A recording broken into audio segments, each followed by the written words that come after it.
Hi guys, welcome to Pointy Not Sharp. Today we're taking a look at a Turkish model of 1890 bayonet for the Turkish model of 1890 rifle. It also fits the model of 1893. Now the model of 1890 rifle is chambered in 7.65 by 5.3 Mauser. It's a rifle and bayonet made under contract for Turkey by Germany by numerous manufacturers. There were 280,000 of these made for the Ottomans. And taking a look at them, it's an absolutely massive bayonet. So it's got an 18-inch blade. I'll pick that up. As you can see, it's got a fuller that runs both sides of the blade. Has a false edge running, approximately like a couple inches back there. And finishes in a nice little spear tip at the end there. So the blade is, under normal conditions, absolutely gorgeous. This one's quite... well, it's seen a lot of use. It's a bit dirty and there's a very good reason for that. I'll get to that at the end of the video. Taking a look at the crossguard, it's a very, very heavy duty crossguard. Got a quillion with a ball on the end there and nice little muzzle ring. Two wooden grips with two screws retaining them, or are they rivets? And then a nice, really heavy duty pommel with a standard push button. The scabbard is made of leather. This one has seen better days.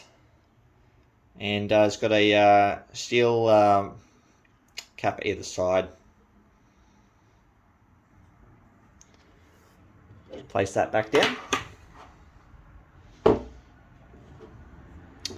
we go, nice and pretty. Now, in terms of markings, there's quite a few on this bayonet. In fact, there's an absolute shitload. That goes the same with the rifle. The rifle has so many different inspection marks on it. It's just absolutely nuts. Now, with Ottoman inspection marks, they love to use religious symbols like the Seal of Solomon, the Crescent Moon, things like that. Things that, well, the Turks were a very superstitious people back then. They used to carry around little talismans of luck with symbols. The Seal of Solomon was very, very popular, which is just like a little six-pointed star, not to be confused with the Star of David, but it does look quite similar. And I've read a couple of people's articles who reckon that it's probably done intentionally to give soldiers more luck in battle, but I haven't read any official accounts for that. Anyway, we'll jump right into the markings. So first up, on the ricasso, just here in Ottoman Turkish, we have the manufacturer is the top line there. I don't know who the manufacturer of this one is. I haven't been able to track it down. And then underneath it, in Ottoman Turk numerals, is 1310, and that's the year of manufacture. So that's 1310 in the Rumi calendar, which is 584 years behind us. So that translates forward into 1894, which makes sense considering this is the model of 1890. On the other side of the ricasso, there are no markings, or if there are, they've worn off long ago. On the spine, we have a crescent moon and a seal of Solomon. I believe these are inspection or proof marks. See if we can get that to focus. There we go, beautiful. So the seal of Solomon is the one at the bottom there. That's that little 6-point star, and the crescent moon is above it. Then on the crossguard, we have similar markings. If I can get that to focus. We have another Seal of Solomon, and beneath that we have another marking which I can't quite make out. It looks like a little shield or something, but yeah, haven't been able to make that one out or identify it. Then on the side of the crossguard we have a serial number. Then down on the pommel, this one's quite interesting. So let's get that to focus. This is the Tugra, and that's a Sultan's mark. So at the time that these were acquired, the Sultan was Abdul Hamid II, and he reigned from 1876 until 1909. I'll get that to focus again. There we go. On the reverse, there is this little marking here. I don't know what that one represents. I've read a few books, I've read as many articles as I can, and I can't seem to track down what it is. And then on the base of the pommel, we have a 5-pointed star. So this is not a seal of Solomon, as it only has 5 points. And then on the reverse, we have a crescent moon. So that would, again, just be proof marks or inspection marks of some kind. Then on the scabbard, we have a little circle just above my thumb. That's some kind of proof or inspection mark. Then we have another one on the rear of the top portion of the scabbard, just there. Now, if there were any markings in the leather, they are no longer here. They've worn out a long while ago. And on the mouth, we have another 5-pointed star on the right and a crescent moon on the left, if you can make that out. Get that to focus.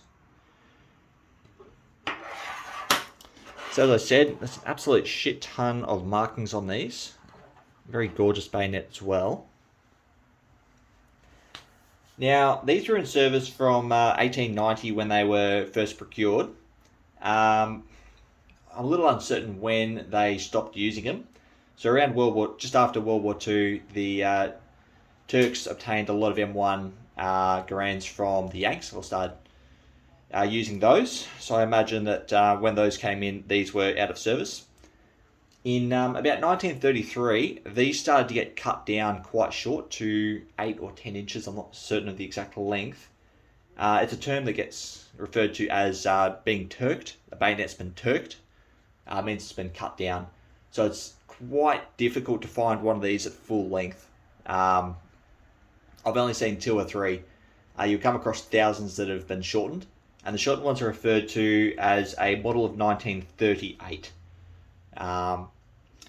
But this model of bayonet, the 1890, saw a lot of use. Saw use in the First World War. Saw use in the Turkish War of Independence, just after World War I. And saw a lot of use in the 3 rebellions from 1925 to 1938. Now, this particular bayonet here, as I said, the condition is a bit rough. And the reason for that is this is actually a bringback from Gallipoli. So a British soldier who deployed to Gallipoli in 1915, I think it was, involved in the conflict and brought this back with him. And this was in his family until recently, when it was put on auction and sold along with his medals. The collector who's loaned this to me actually has the records of who the soldier who brought this back was. So it's a very, very cool piece. And having a closer look at it, I'm not certain if it's paint, but there's some kind of green on the handle and around the rivets there. So on this side here, there was some kind of lettering or engraving in the handle at one point, and it's been scratched out. I don't know if that was the soldier who had it issued to him, chucking his initials in the handle, which is something I've seen a little bit of from virtually everyone. I've seen that in British bayonets. I've seen that in Austro-Hungarian. It wouldn't be too much of a surprise to find it in a Turkish bayonet. But that's been scratched out at some point. Now these are, as I said, very difficult to get your hands on. I've only seen 2 or 3 now. And the collector who loaned this to me was very, very generous to let me have a look at it and let me show you guys. Now, as per always, if I've missed anything or I've made any mistakes, let me know. I'm trying to make this the most accurate record I can for all of us to access in the future. Okay, guys, thanks for watching. I'll see you again next time.